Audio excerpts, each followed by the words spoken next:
Tonight's episode of the 31st Lap Podcast is brought to you by DirtTrackDigest.com. If it's on dirt, it's on Dirt Track Digest.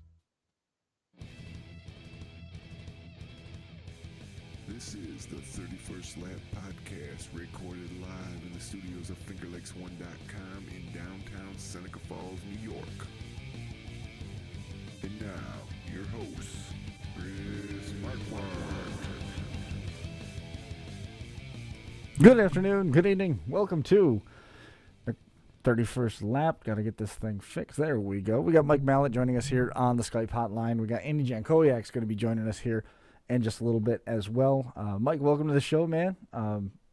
Tell me a little bit about how busy your week has been as you continue to go through some of this iffy weather that we've been having out your direction.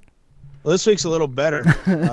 Last time we talked, you were having snow day after snow day.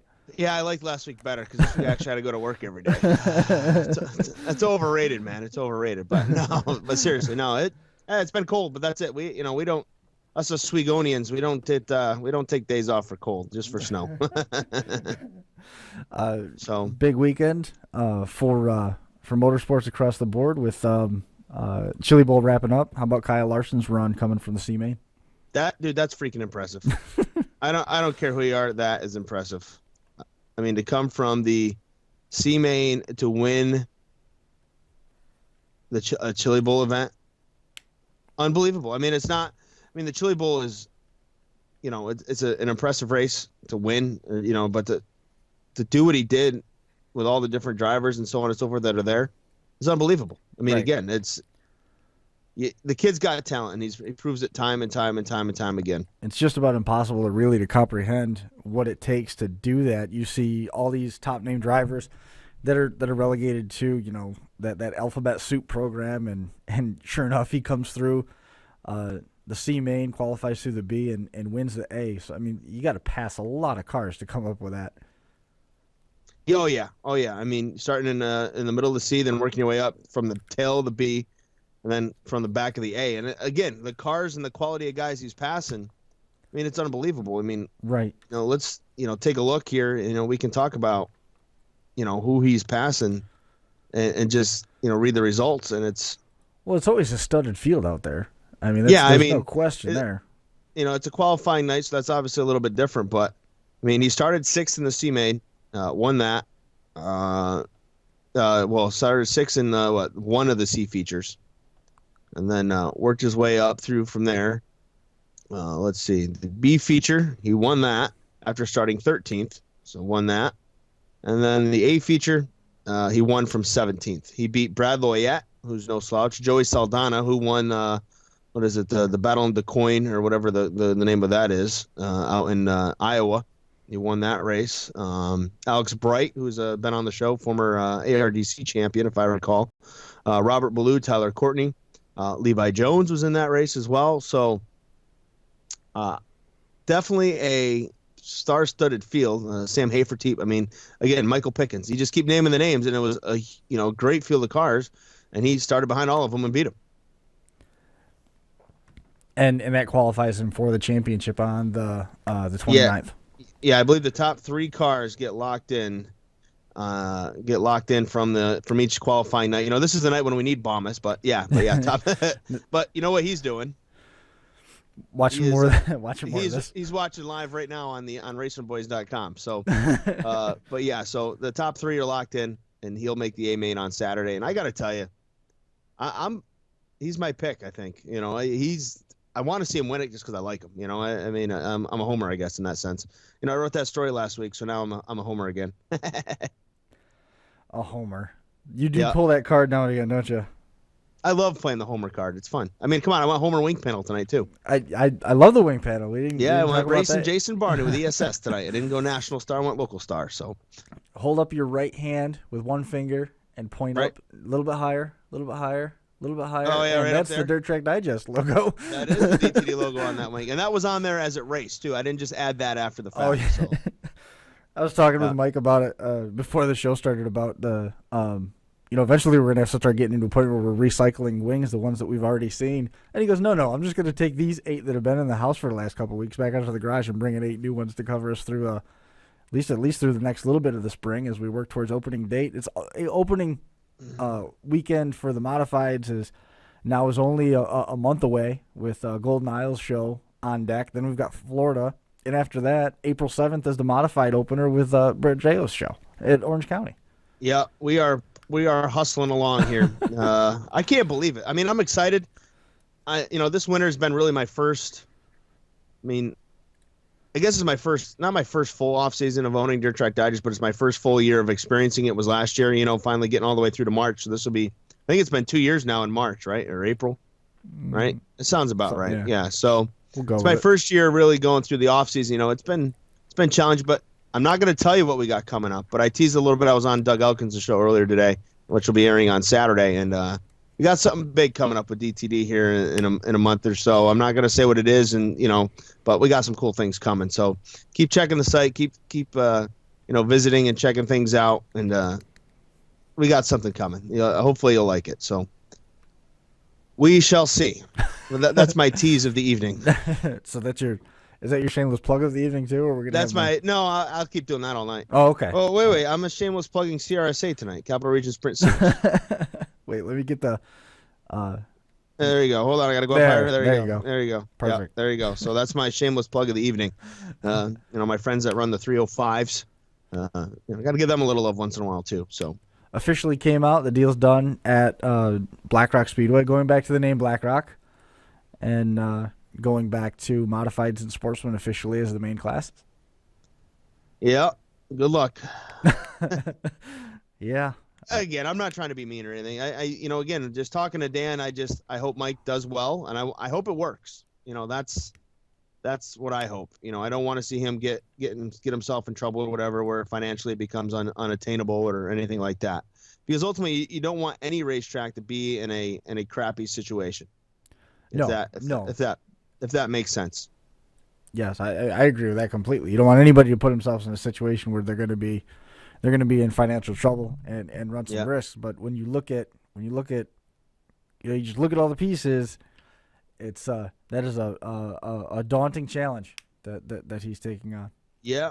Yep. I mean, I got a story coming down the pipeline here in a day or so. Well, maybe a little longer, maybe early now. I might save it for early next week. But had a chance to chat with some new promoters: Matt DiLorenzo, Mike Bruno, Jimmy Phelps, and talk a little bit about their experiences. Here being new promoters. So now Mike Jackson, he's going to be in that situation himself, a racer who now has taken the reins of a speedway. And that's kind of in the same vein as that three-way look that you did on Brett and Andy Harpel and Dirt Car. I went with the Q&A format again. So I think the readers enjoyed that.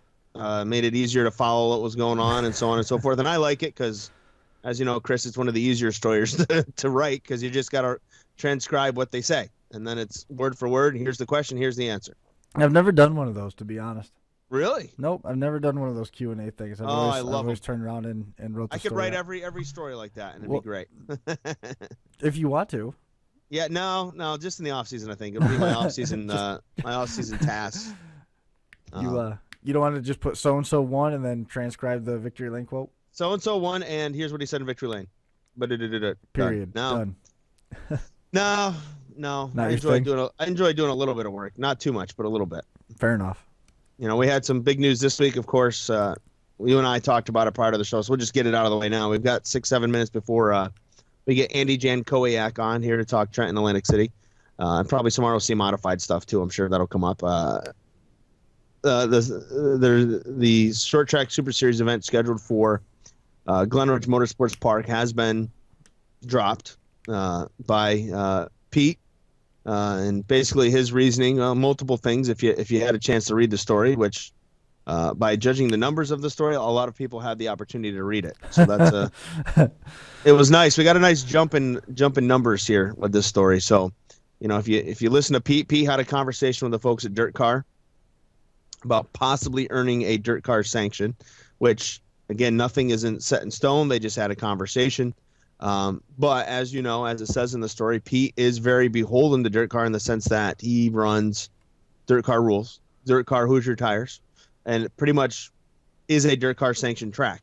So without being a dirt car sanctioned track, he is that, and that ultimately is where the issue is. And an issue, and he had a discussion with Joe Scott-Nicky of Dirt Car, and they discussed the situation. And at the end of the day, Dirt Car's position has been towards Brett Deo that any track that runs a competing series, cannot have a dirt car, sanctioning. So that's basically the issue. I mean, I'm not quoting word for word there, but Tom Deary said it back in October, and that continues to be the company line from the folks at World Racing Group and Dirt Car. So, I mean, Pete being in the position that he's in, he really didn't have an option in that sense to, go against the grain on that. I mean, he's surrounded by dirt car tracks. I mean, he's got Fonda, which is dirt car, going dirt car rules. Albany, right. Saratoga. I mean, even Utica, although not dirt car rules, they're still running dirt car Hoosier tires and basically all of dirt car's rules as well. So if he had done anything different or out of that ordinary on that, he's going to go way against the grain, and life would be a little bit difficult for him, I think. Sure, I can see that, but I mean, at the same time, was that a reiteration? I think it was a reiteration of the rules and so on and so forth. And again, I don't think it's not a change in stance. It's been there again, status quo or company line here for the last few months. I mean, it goes back to the situation really got heated, I guess, when Brett decided to join forces with NDRL, that National Dirt Racing League, which is now defunct. Right. We were looking that was created. I believe was it John Kennedy that started that? I believe. I'm not positive, so. But we were looking forward to that late model race coming up, and that never even happened. Right. Exactly. That was the big talk, and the problem with that was that was created to 100% go against World Racing Group and the World of Outlaw Late Model Series. Sure. So that's where the rift started. And then, Brett joining forces with that is not going to go over well with the folks at Dirt Car, and then that kind of started things rolling from there. Nope. But, I mean, I don't know. I don't know. I shared some of my thoughts about this topic before the show started, and, I mean, the immediate thought that came to my mind was there's that Sportsman Series, the Grit Series. Mm-hmm. That was at Canandaigua. I mean, the way that it was worded was if competing series – and track sanction had nothing to do with the series. In terms of the number of times that the Sportsman Series ran at Canandaigua shouldn't be relevant. I wonder what that deal is, because that's at the end of the year. I mean, that was after their points were done. Dirt car points were over. Yeah. And is that kind of like Fulton's Outlaw 200? That's a non dirt car race at a dirt car track. So I mean, does it fit into that category? I don't know. I mean, that's the question. I mean, there's a lot of ways to look at it. How does Utica keep NASCAR sanctioned if that dirt car thing is in place? Well, Utica is NASCAR sanctioned, and we have a dirt car series event, and we run dirt car tires and so on. I mean, we're not going against the grain, and we make a concession to dirt car, kind of a trade-off that the night that the big blocks are at Cornwall as part of the Super Dirt Car Series, our modified drivers are not racing for points. Interesting. So Matt Shepard and Stuart Friesen, if they choose to, can go to Cornwall and race for Super Dirt Car Series points. Right. Now, if you stay, we are still running NASCAR points, so that will help you in the NASCAR standings at the end of the season. Right. And that, fortunately for Stuart Friesen, last year, he stayed. And that ended up paying off for him. Yeah. Because he won the championship because he got the win that night. Yeah, I know that's not necessarily apples to apples. It's just interesting. But I mean, at the end of the day, it's business, man. You got to defend what's yours, and that is what it is. And if you look at, you really got to take a read of the story. For sure, because there's a lot of good points and a lot of good talking points, a lot of good conversation starters, and like you said, there's been certainly been a lot of traffic on that story as well. Yeah, and everybody's kind of giving Pete crap about it, and to me, Pete's doing what's best for Pete. I mean, at the end of the day, you have to. I mean, it's business. He's pretty man. much a dirt car track.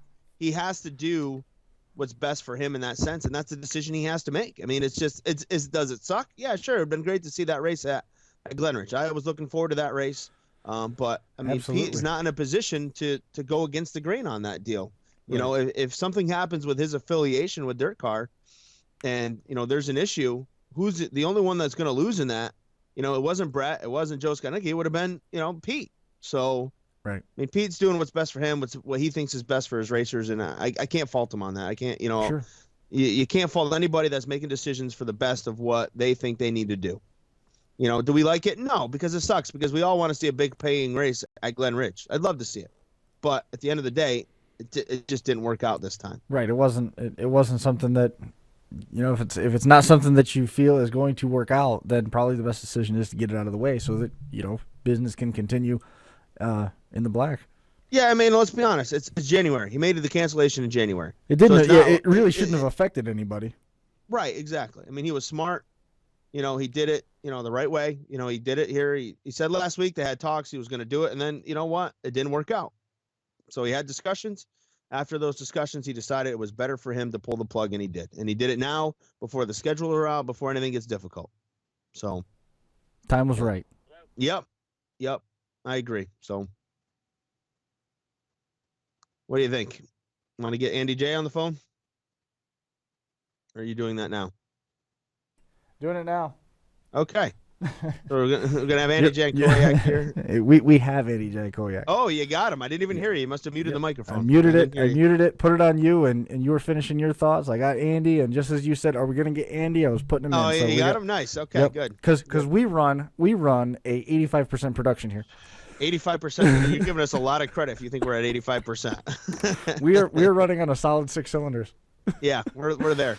So, but yeah, joining us on the line then is Andy Jankowiak, winner of the Battle of Trenton. And Andy, welcome to the 31st lap. Pleasure to be here. Thank you for having me. Hey, no problem. So, how's things been going for you as you prepare now? Obviously, you got the win at Trenton here a few weeks back, and now looking ahead as we get ready to go to Boardwalk Hall in Atlantic City for the big race, so to speak, the big high-paying TQ indoor show. We can't wait to get there. We've been working really hard on the car, trying to make it just a little bit better, trying to stay ahead of the curve.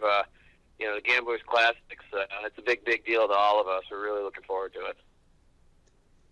I got to ask you, did you replace the rear bumper on your car? Because after the last race, I don't think you had one left. Honestly, while I was texting you, when you were telling me you were about to come on, I was actually cutting out tubing, and we're just about to weld it up. I just got done bending it up, and we're about to weld it together. That's pretty funny. I'm actually taking a break from building the bumper as we speak. That's awesome.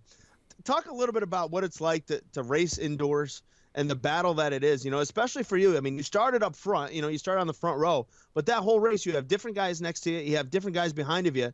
And all of them have a different style. Some of them really work you over. If it's a TC, he's going to give you everything he's got from behind. And some other guys will have a little give and take with you. Well, I mean, we were in a position in that race where, we just said do not lose the race. So the key was, for me at least, just to make sure we didn't get too hard into the corners. The first couple laps after restarts in case someone tried to pop us, make contact with us, try to get us up the track a little bit. So, we ran a little bit defensive for a couple laps till we fell into a rhythm, and then I felt like we were able to get some separation. The car was just flawless handling-wise. Couldn't ask for a better piece. Thank you to Trey and Carl for giving me that ride. But, it was just a matter of thinking on your feet and just being a little bit defensive and reacting to certain situations as they come. Like I say, you never know. You don't really know who's even behind you. So if you feel them back there, you just got to go in a little bit slower and let them bump into you and, stay on the bottom and eventually get away. Now, the qualifying format for that, they run time trials and then they run those challenge races where, I think you were fast time. So you had to go in the first race. What do you think of that system with the challenges and running, one guy, one lap to advance your position or to lose a position and start 8th rather than on the pole? Oh, it's exciting, and it's something that, you don't see anywhere else, and it's kind of cool, We like to see different stuff, and those the guys running that program over there, Lenny Salmons, they're not afraid to mix it up a little bit and try to make it more interesting for the fans. It's not always the most comforting deal for the drivers, just being in a one-lap race like that. It's a little hectic, but, like I say, we're there to entertain the fans, and it's different, so it's kind of cool to be a part of something like that. And every race you go to, they got a different format. They think of something else different, so it's cool. It's a little bit refreshing. What has made you so good in Trenton? I mean, I know last year you were successful at Trenton. This year, again, successful in Trenton, because it's obviously got its different quirks as compared to Atlantic City.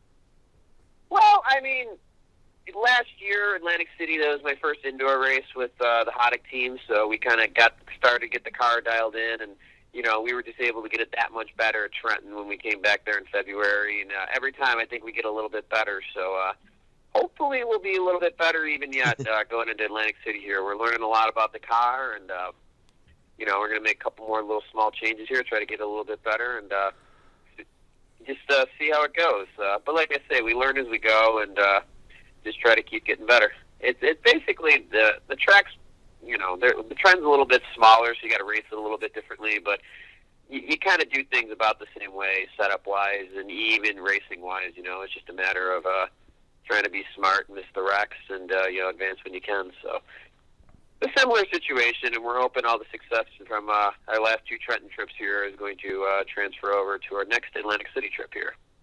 Now, I know I talked to you after after Trenton about Boardwalk Hall. What would it mean to you to go in there and pick up that win? And of course, obviously a big payday on the line there, too, if you put up the gambler's fee. We did put up the gambler's fee.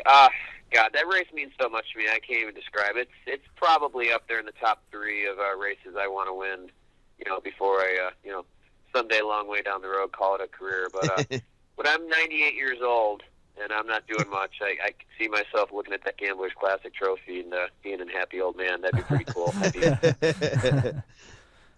How much tougher is Atlantic City, or is it tougher considering the entries? I mean, Trenton, you get 50 cars or so, but they're good cars there. But then you go to Atlantic City, and it's almost 100 cars. Well, the nice thing about Atlantic City is at least you have a chance to time your way in.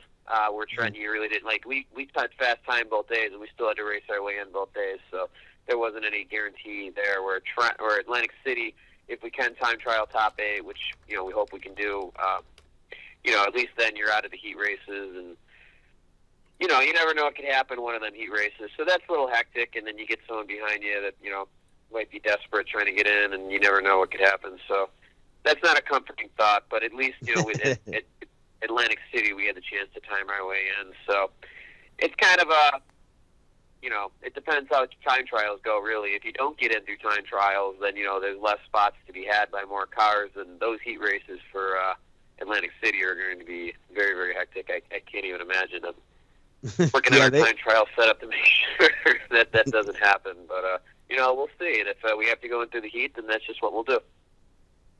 Yeah, definitely. Atlantic City, all bets are off because everybody wants to win that race. So I think that takes, I guess I can call it the intensity level up a little bit, and makes guys do things that they may or may not normally do. Yeah. Especially if you're like a 30th place car where you're running pretty good, but you got to take chances, and with 100 cars, who knows, if we miss a little bit in time trials, they could just as easily be me as anybody else.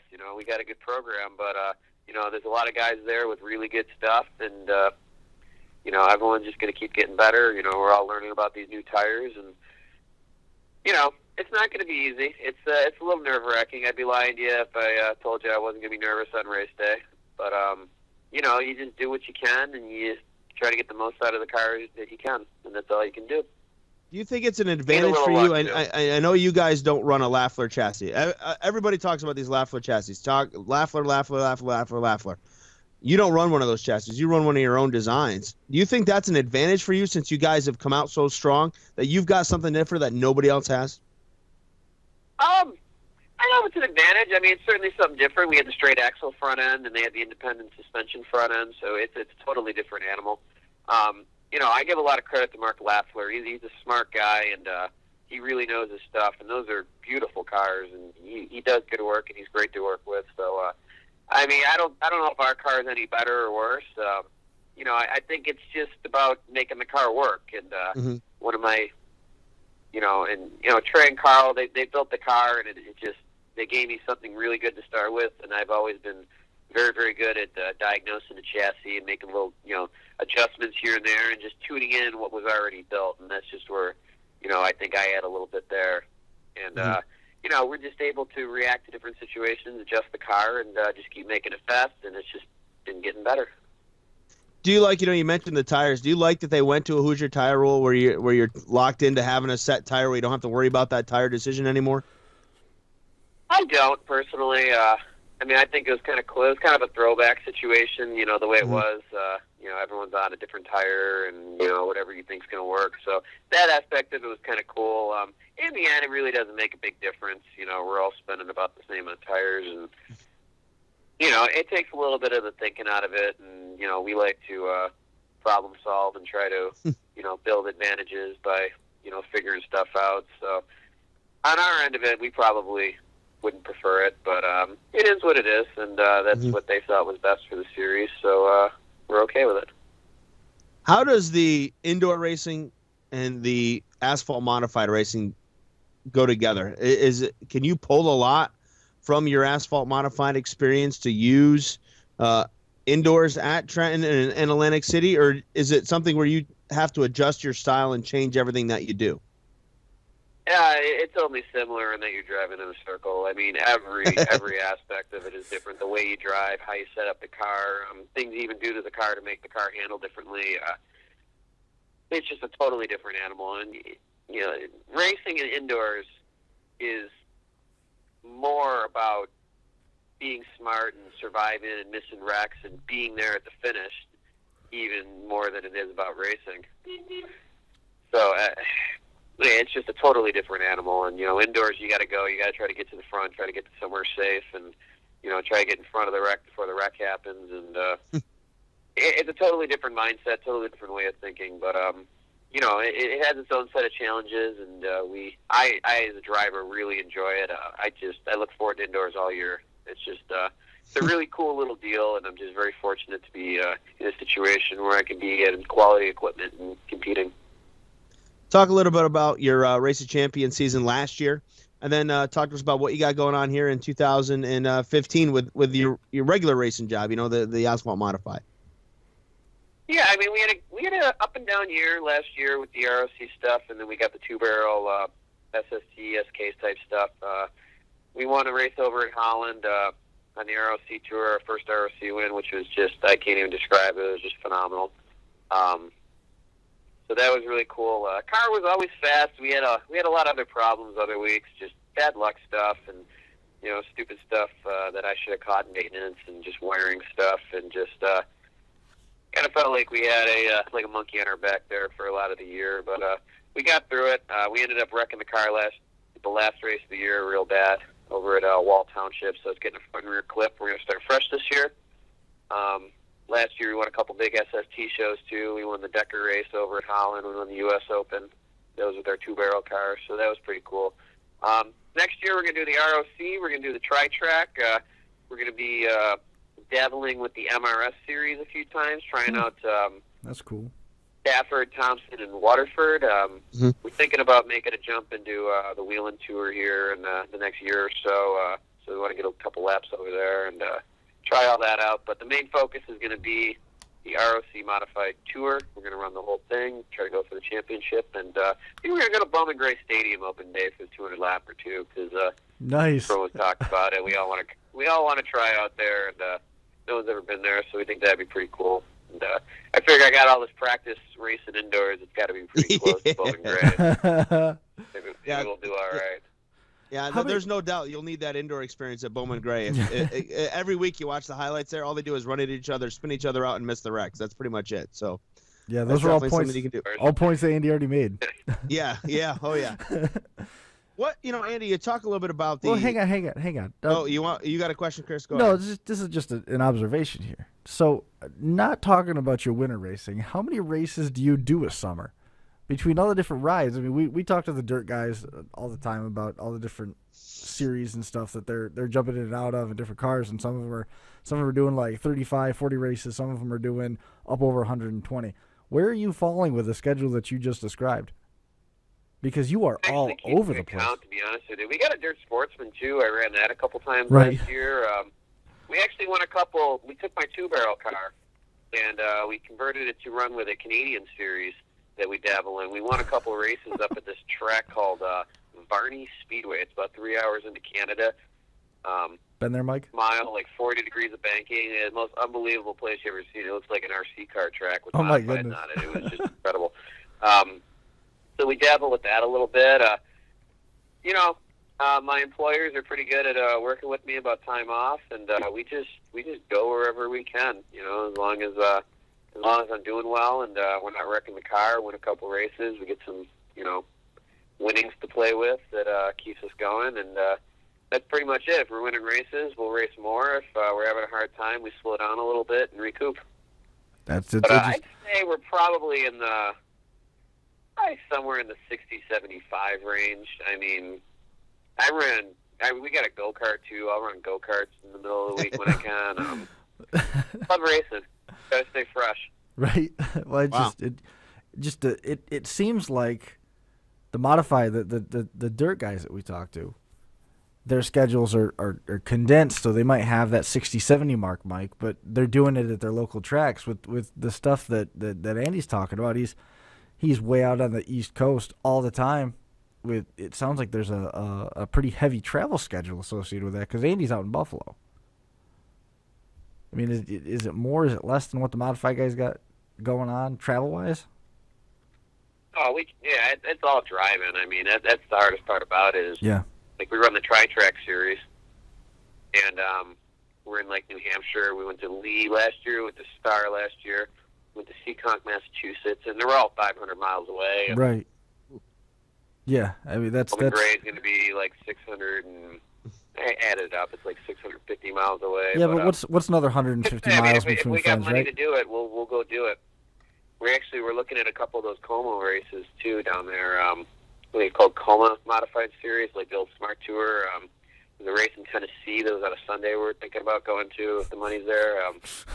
Like I say, if we got time and the guys are willing to follow me, and usually they'll follow me anywhere, we'll go and do it. Well, you did claim that you like to race. We've got a question coming in from the. Hang on, Mike. Go ahead, Andy.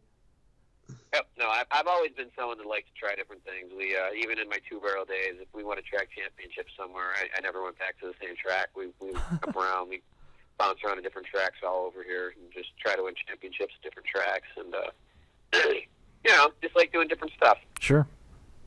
It sounds like the live chat's got a question coming in. Yeah, I got a live chat question here. One of the listeners wants to know what's the difference between the NASCAR Whelen Modified and an ROC Modified. We know there's some things that are different. Could you just explain give us the basic rule differences between the two series? Well, it's coming down to what's really actually slowing us down. We were going to do it this year, but you almost need a spec motor, which is a motor that NASCAR introduced into the Whelen Modified Series a couple years ago, but they kind of been pushing it, and it's getting an advantageous weight break versus the built motors. So it's getting to where you almost need a completely different motor if you really expect to go out week to week and compete, especially on the big motor tracks. The spec motor is built by Yates Racing, and it's like an LS, it's like a Corvette motor basically. But go on. To do a total changeover is pretty expensive, and that's kind of what's slowing us down. Once you got to get a different carburetor, water pump, everything. It's like $40,000 to get into it, and that's a big jump for us. So we're going to wait a year and see how that goes. But other than that, we got to get to different seats. NASCAR is real strict about a lot of things that the other series aren't strict about. Just funny stuff. A lot of it I don't think is really completely necessary. Like they date tethers and little stuff that NASCAR sells that I think they make money on, unfortunately, and that's why I think this stuff has to get changed out so much. But well, Andy's not going to have to worry about the wheel. An $8,000 difference just with little knickknacks on the car that need to be dated, like fuel cell bladders and window nets and just oddball stuff. So it's a big changeover. It's not impossible, but it's getting harder and harder for the little guys to keep up. So essentially, the way it sounds is the cars are basically the same. The biggest change is just keeping up with all the ticky-tack stuff.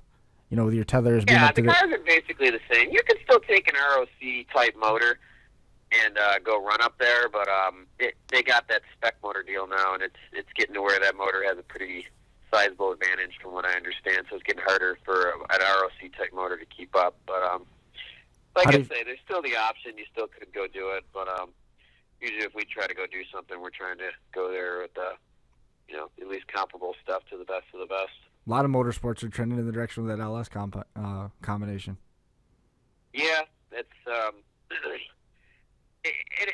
I mean, for those guys, it's for someone that wants to get into it. Instead of buying a Bruno, it'd probably be cheaper. But I mean, we race with a Greg Edwards motor in our car, and that's about a third of the price of a Bob Renault motor to begin with, so we're already cheaper than what the spec motor is. So actually going from the spec, quote-unquote, more affordable type package, which is what they're trying to sell, it'd still be a jump for us. But I don't necessarily agree with the whole thing, because the problem they got is, most of the guys that have been supporting that tour already had $50,000 motors that are essentially just becoming doorstops over in New England over there, because everyone's got to buy another motor. So, Right. For someone starting from scratch, it might be cheaper, but it doesn't make a whole lot of sense for a guy that already has the motor bought and paid for to be switching over, which is what's happening over there. So, it's kind of unfortunate. A lot of the things NASCAR seems to do with that series, I don't necessarily agree with, but it is what it is, and we'll just have to join in where we can. Baldwin's got a good LS package, Baldwin Racing Engines, and they get into everything, Mike. I mean, these guys are doing local track motors, they're doing IMCA motors, they're doing modifieds out in the Midwest. They're out of Missouri, and they do pulling tractors, all sorts of stuff. And they got a couple LS packages for short track style cars they're winning races. Yep, no, it's starting to take over, but like I say, it's just a tough changeover for guys like me. You run a different tire package too, right? American Racers versus Hoosiers, or has that changed? Yeah, they run, but when we go out, we run with Tri-Track or MRS or even Wall Township. We switch to a very similar tire to what the tour's on with the Hoosiers, and that's actually quite a changeover too, because the tire has a 3-inch difference in circumference. So when you switch tires, the car, lowers and raises, and you got to reshim all the A-frames just to get all your angles correct. And, it's a good bit of work. Yeah. You start reshimming all the A-frames. You got to redo the bump steer and the caster, and it's quite a bit of work. It's like a 3-day changeover to really sit down and meticulously do it the correct way. 3 days. But, 6 weeks, wow. 3 days. Well, 3 nights working on the car, and not 3 days open to close. I go to work, come back, and work on the car a little bit. But yeah, 3 full days. You sit down and do it the right way. It's how long it takes me. Wow. Huh. I wasn't expecting that. The way that we were talking at first about having to worry about tethers and date stamps on the window nets. Now we turn around, you're basically rebuilding the whole car. You basically got to take the front end off the car and just start over. I mean, when you really do it the right way. And like I said, I work probably slower than most. I like to sit and really make sure everything's, to a T where I think I need it to be angle-wise, bump into the thousandth, just little stuff like that. I'm just very meticulous about. I like going to the track and just knowing my stuff, at least setup-wise, is going to be the exact same, and it just, in my mind, that eliminates variables. Mm-hmm. So, Interesting stuff. It's a changeover. You got to slide all the shock mounts around, and then you put it on the scales, and you start moving stuff around, and then the angle change, and you got to reshim everything. It's a process. To really, really sit and do it the right way, it's a process. Got to make sure you keep really, really, really good notes. We got anything else coming in off of the live chat, Mike? No, we're good. They want to know about the tires and the changeover, so that that works. Yeah, interesting. Like I say, if you really look at it, I'm probably I didn't see another car that well, maybe TJ Piotrowski. Actually, I don't know if he ran the ROC much with his car because he was driving for McGuire. But like Hirschman and all those guys that jump around between New England and ROC don't use the same car because it is, it's a good bit of work. Right. Yep. Especially once you get something kind of dialed in, you don't really like to go taking it apart. But we do what we got to do. We only got the one car, so. Eye-opening. Well, very awesome. Well, Andy, we appreciate your time here tonight, and thanks for coming on. What we always like to do is if you've got any sponsors, any folks you need to thank, if you've got any websites, any Twitter, any all of that, if you could just, take a moment, thank them, spread the word about what you got going on. Yeah, we're on Twitter and Facebook with Andy Jankowiak Racing. You can follow us on there. I do a lot of my own updates just right off my personal Facebook, Andy Jankowiak. Feel free to add me. I'll do a whole write-up when I get back from the weekend, and people seem to enjoy it, so that's kind of cool.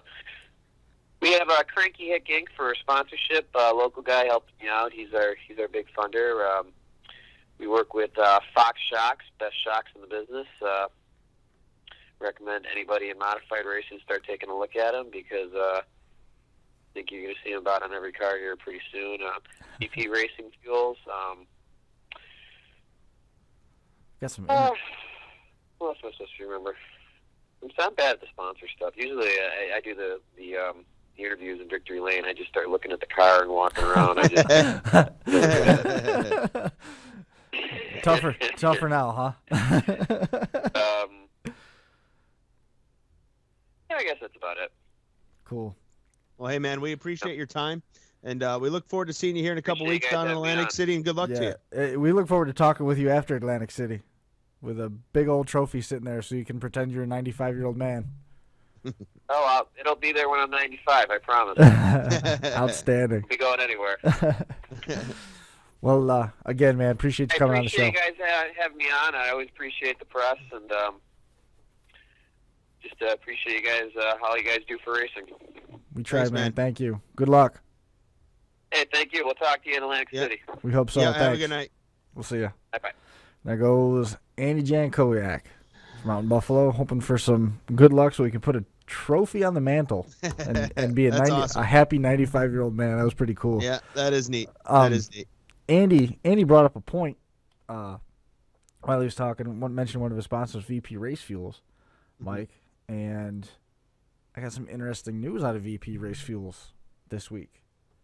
What's that? They, for the first time, are going to be the official fuel supplier of an event that you positively don't like. They're going to be the official race fuel provider. I saw you roll your eyes. Do it again so we can do it. No, what event don't I like? That's what I'm trying to think. What event don't I like? Napa Winter Slam, the Outdoor Demolition Derby in Oh, Minnesota. the official fuel of demo derbies. Seriously? Yep, they're going to have a distribution. They're going to have a distribution truck there and everything. To run into each other and to destroy your car. Yes. It's pretty cool. It's good to see some crossover. You got Kaiser Manufacturing right there on the front of Dirt Track Yeah. Digest. I know. They make engine cradles and transmission bell housings for derby That's cars. fine. I like them because they sponsor me. Well- VP sponsor me. I think it was a good idea too. Excellent. You like that? Yeah, that was good. That's good. It's like if you can pay me to like you too. Oh yeah. I like anybody that pays me. Outstanding. My buddy Bo Lockwood, he's got his rules up for Thunder Mountain Speedway in Brookville, Pennsylvania. BLMotorsports.net. He's got big card. He's running Outlaw 305 steel block late models, open stock, pure stock, and mini stock out there in the Pennsylvania Thunder Mountain. It's good to see. I want to have him on at some point. We've talked a little bit about it, but right now, I believe I've lost track of him again on Facebook. He sort of disappears every now and again, and you don't really know where he is. Last time he disappeared for a couple of days, he posted a video offshore fishing, and they caught a dolphin tuna. So, who knows where Bo might be right now? I can't even begin to guess. But he spends a lot of time up here during the racing season. He's got a late model of his own, and he wants to turn Thunder Mountain in Brookville, Pennsylvania, into basically the Eldora equivalent for Pennsylvania race fans. That would be neat to see, but I don't know if you can match Eldora. I've been to Eldora, and that place is spectacular. But hey, good luck. Hey, if you can get 3/4 of the way there, you're doing something right. Yeah, exactly. I'd agree. Eldora is an immaculate facility. Loved it. Yeah, I cannot wait to go back, which I hope will be this. I hope to be this summer for the Kings Royal, but we'll see. When you go watch Donnie Schatz win that? No, it wasn't. Kerry Matson won it last year. No, but when you go, it's going to be Donnie Schatz that No, I wins. went last year. Matson won, so I'm good. Oh, okay. I'm pretty. All right. It's not Knoxville where I go every year to watch Donnie Schatz. Yes, that does happen, and I know Yeah. how much you enjoy it. Oh, I love it. It. You know, every year It's you a watch him- bittersweet. It's a you wa- bittersweet you watch him relationship win, with you're like, Knoxville, isn't it? Damn it! That guy won again. But then it's like, you know what? You're seeing history, and it's something you might never see again. It's a But the bittersweet guys won relationship. 7 out of for you. 8, so You get out there and you love being in Knoxville and you love the sprint cars, but then Donnie Schatz wins it, and you kind of think, Why did I come all the way out here to watch this? Why? I know why, because it's awesome. That's why. So Now, do you have that? You don't have that kind of love-hate relationship with Orange County though, because you love Eastern States. I love Eastern States. And there's really nobody Love that it. there's nobody that you're tired of seeing win that race because you love Eastern States. No, I don't care if Brett Hearn wins. I like Brett Hearn, so I'm fine with it. You know, everybody else, Middletown fans either love him or hate him. I love him because the interview's good. You know, and I know how it goes with this. Absolutely. There's certain guys you love to interview and guys that give you good quotes and stuff, and those are guys I like. If they win, I'm like, yes, that's a good interview. Then there's certain guys that win, you're like, that they not that they're not good, they just don't like to talk as much. So you have to do a little bit more work to get out of them what you need to know. One of my most favorite interviews is Steve Payne. Yeah. Yep, because that's exactly his answer. What you just said. Yeah. Yep. Yeah. I've I had guess guys so. like that, when you're announcing in Victory Lane and you ask them a question like, hey, really good car tonight. You got to the front. How was that race for you?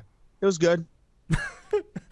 Well, And you passed 6 cars on the last lap to win this race. How did the race go? It was good. Yeah, exactly. And you're like, oh, dude, come on. We were going pretty good on the top there for 2 laps. Yeah. The Victory Lane interviews aren't that bad, except for when you get in that swing where you get that guy that, like what you're talking about, that only has the yes, no, ho hum. But there's such a different energy when it's the guy who's won a million times and is in there and giving you the, yeah, it was okay, to the guy that's never won before, and he just those are awesome. He just can't talk. Yeah, those are fun. They're crying, they're excited, they're happy. That's. But they can't say anything. They're just like, Right. it was They're good. choked up. It was choked up. That, you know what though? That's fun. Anytime you get to announce somebody's first win, it's a special moment. Yeah. I do enjoy that. I remember there was I don't remember his name, but I remember a race when I was at Black Rock where there was a 4-cylinder guy had finally gotten the monkey off his back and he won a race. And I remember Sparky Hills, his first win in the super stock division. And man, those guys couldn't even tell you their name when they got out of the car. You know what I mean? Yeah. Yeah. You gotta love that. And that's why we all do this sport though, is because the love of it. The people like that enjoy it. That go crazy, and that the guy that works his butt off and might get one win once in a while. That's a neat story. That's a good story. Does it rob the winner when you do group victory lanes in situations like what we're talking about here, where you got first-time winners or first-time, not a long-time winners? Does it rob them when they, in the interest of curfew, whatever the situation might be, they move all the victory lane interviews to the end of the night? Does it sour some of that? Does it take something away?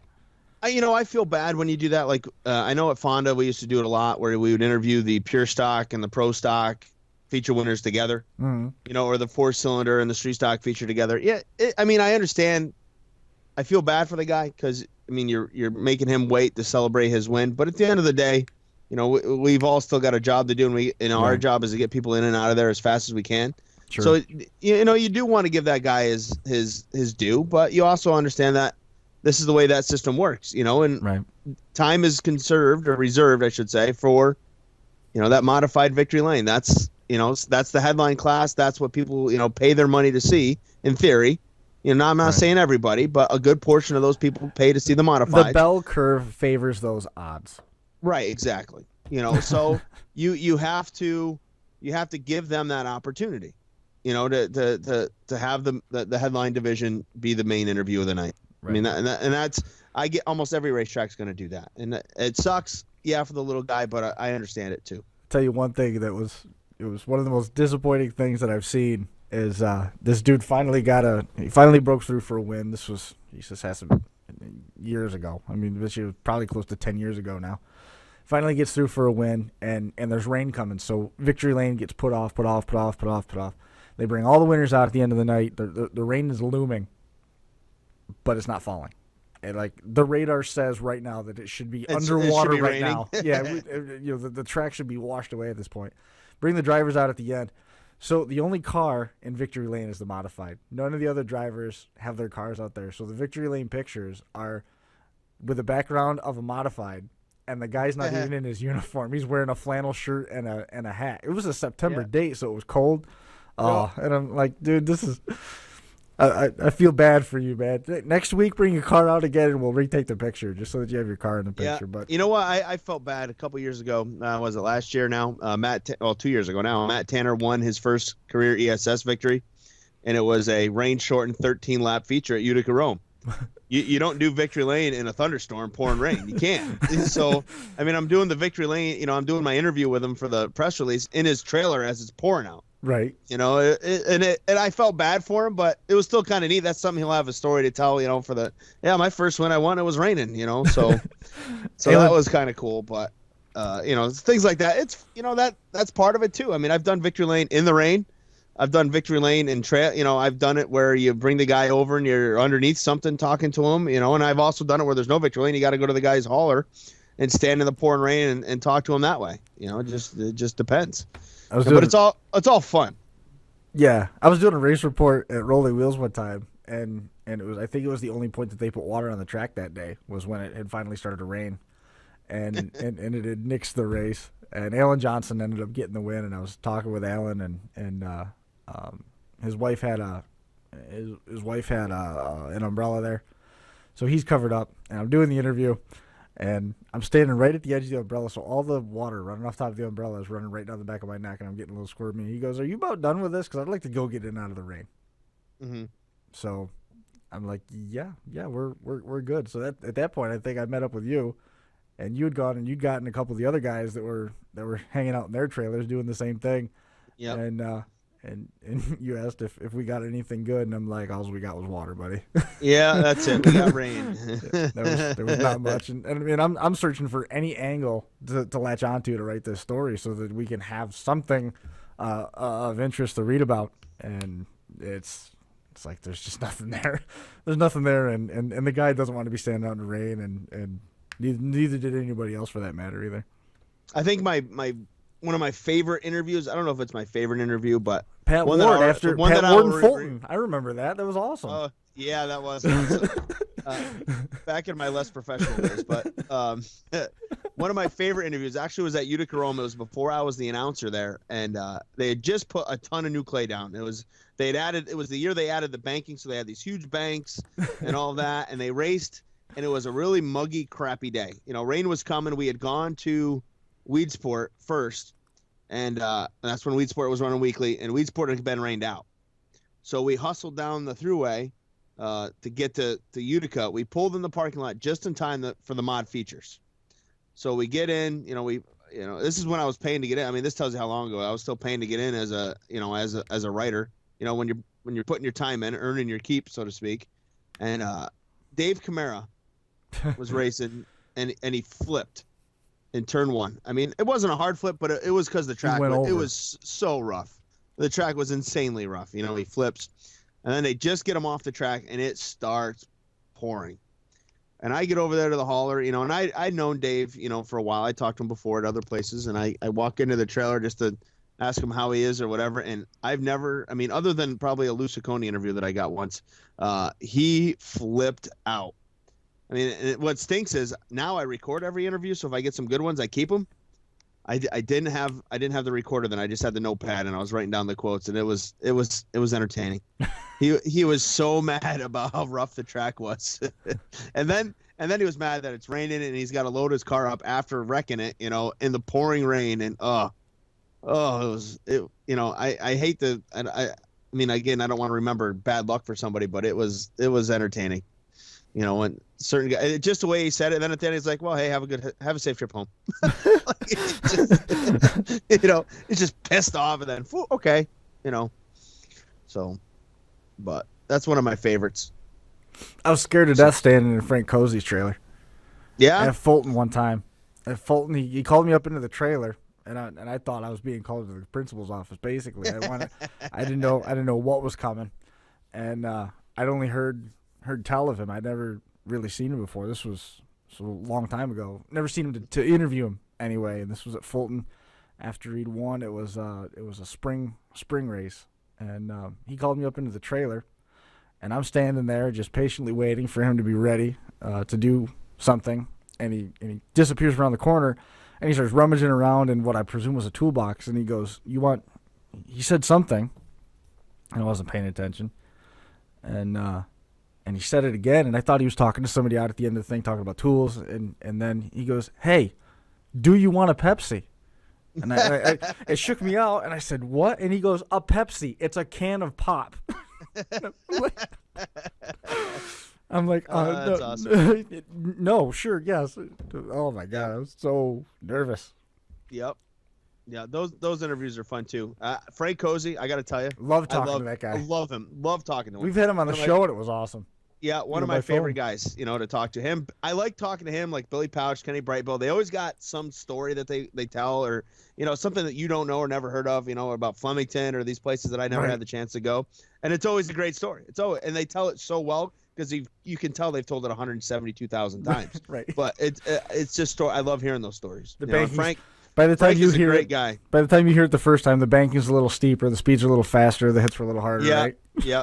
My favorite story with Frank Cozy, I don't know if I've told this on the show or not before. I was asking him about Middletown and flipping a sprint car at Port Royal because he's done both.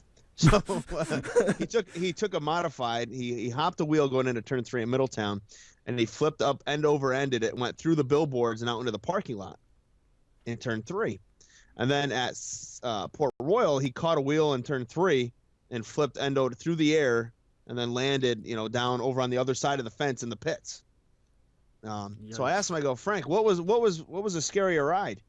He goes, "Well, I'll tell you this, Mike." He goes, "The flip in the modified, I kept my eyes open the whole time. Wasn't really worried about it." He goes, "The flip in the sprint car, I just closed my eyes and held on because I didn't know where I was going to land." I'm like, that is awesome.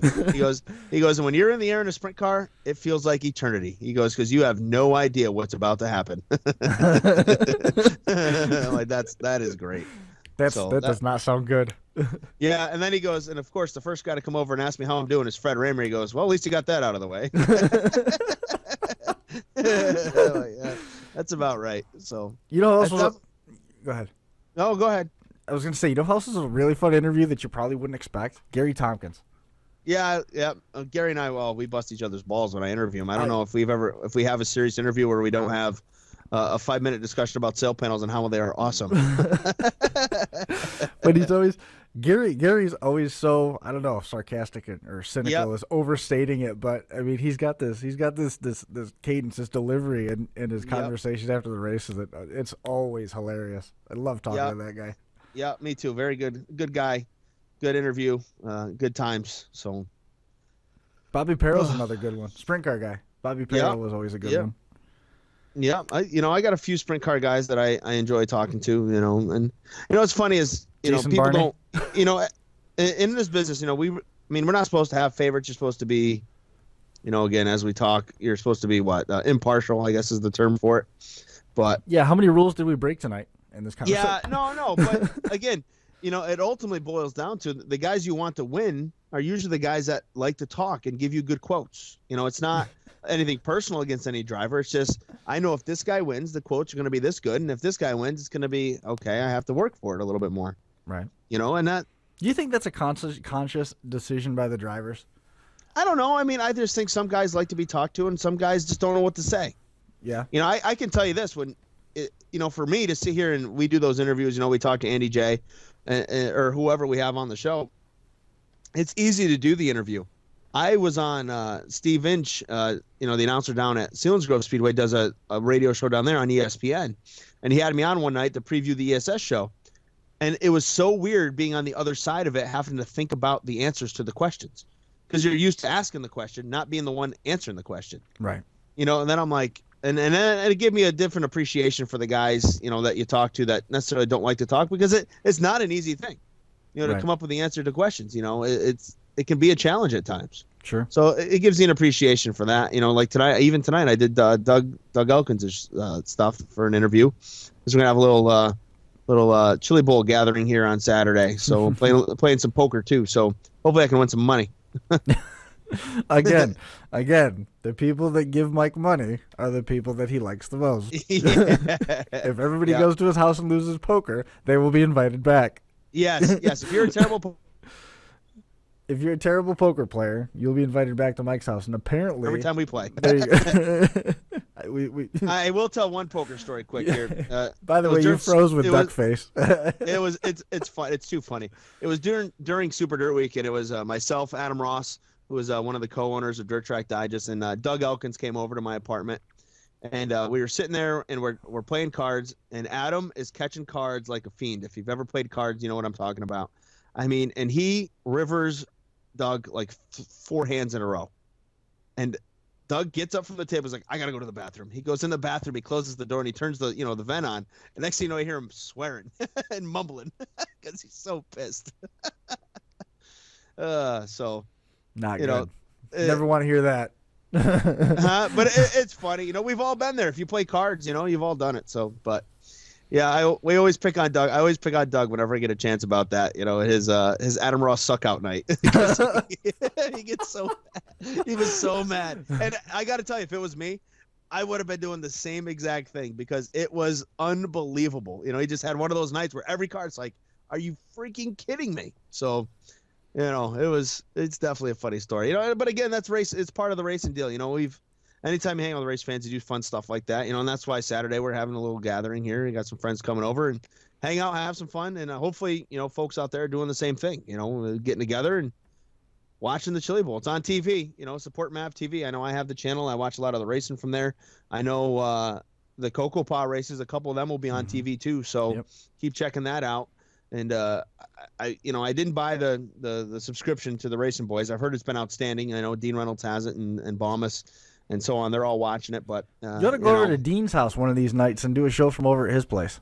Do a show from Dean's the Batcave. Dean's comedy. Well, his apartment's the downstairs one, so that's the reason I say that. It's also the size of your kitchen. Yeah. Well, no, it's a little bigger, double the size, but yeah. Well, he doesn't need a lot of space though. Yep. Just got an update in the chat room. The flip count at the Chili Bowl is 24. I do love that their Twitter feed, if you follow, I think it's at Chili Bowl. If you follow it, they give you an update on how many cars have flipped. Like every time someone flips, flip count 25. And they do the results with it. So it's kind of fun. Yeah. Any race that says, all right, we flipped this many cars and they talk about it, that's entertaining. Well, I feel bad for the guy flipping. You gotta laugh. You gotta laugh at yourself first, I suppose, right? Yeah. Oh yeah. So covered a lot. Yeah, we got through it. But just about a little over an hour here. Yeah. Yep. And then not too bad. Is Upstate Orange? I know they going strong. Yes, actually they are. They're doing really well. They got wrapped up with Syracuse itself with the college. Oh, nice. So they're getting that started last year. So the show gets updated on the Syracuse website. Nice. And I don't know the background, so I'm probably not being entirely accurate on how this works, but ultimately, right. That served as a really good springboard, and they've got a lot of cool stuff. Jim was showing me how we can be live right now here or wherever if we take this mixer setup and we can put a capture in place so that over the top of, like, as everybody's looking at home, right over here, we can put a little box and it'll capture Twitter updates. So if you hashtag the 31st lap or you hashtag sprint car or whatever, every 15 seconds it'll peruse. I think it'll look at Facebook and it'll look at Twitter, and it'll grab those in and put them up on the screen. So they do that with Upstate Orange, and they just do hashtag Orange Nation, I believe is what they search, and they have Twitter updates throughout the whole show. So we'll be able to do that eventually once we get that going for ours, and then we got to figure out what exactly we're going to tell people to tweet. Yep, that's cool. Very cool. But we could search for stuff like when you're in Knoxville, hashtag Knoxville Nationals, and we would just rotate graphics up here in the corner. Oh, that's neat. That's Twitter cool. Feed. Yeah, so little things like that are coming up, and I would really like the opportunity to take some of this stuff on the road and try to do a race at some point, because we've got a lot of the pieces to do it and to do it really cool. Yep, we got it. At some point I think we should do it. It's just going to be where are we going to do it and who's going to let us be who's going to be the guinea pig. Thunder Mountain Speedway in Brookville, Pennsylvania with Boardwalk Motorsports has already said that we could do it anytime we want to. Really? Okay. Yes, well, sir. It looks like I'm going to Thunder Mountain Speedway in Brookville, Pennsylvania. How do you feel about steel block modifieds and Outlaw 305 sprints? I guess I'll deal with it. There you go. got a wing, if they're outlaw 305s, I'm in. There you go. Those are different. They sound mean. Yes. They run those out at Fremont and Attica and places like that, and they are not the Race Saver 305. It No. is a much different deal. Yep. Big time. But we'll talk with Bo a little bit more about that. I'm trying to get him to come up for the Gator Show. Nice. That'd be cool. I don't know. We'll have to see if we can convince him to do so. Mm-hmm. And we'll kind of go from there. Awesome. Well, what do you think? You want to wrap it up? I think we covered our bases tonight. Yeah. Good. I liked talk it. with Andy J. Man, He was very good. He was a lot of fun to talk to. Yeah. That our interview conversation. I hope the fans like that interview conversation. We sort of got into a thing there. Yeah. Yep. Oh, well. But, so, yeah, I think that's going to do it for us. We appreciate everybody coming and hanging out with us here on 31st Lap, episode number 144. We're going to be back here next week, probably with some more Chili Bowl talk and some more talk about what's going on down in Florida. And, of course, we're going to be following this thing as it develops. If anything more does come of the either the Brett Dale and Thunder Mountain conversation or the Renegades, if there's any updates with that, we'll bring that stuff to you as well. But I think that's going to do it for us. Mike, man, appreciate it. For Andy Jankowiak, that's going to do it for the 31st Lap. We'll see you next time.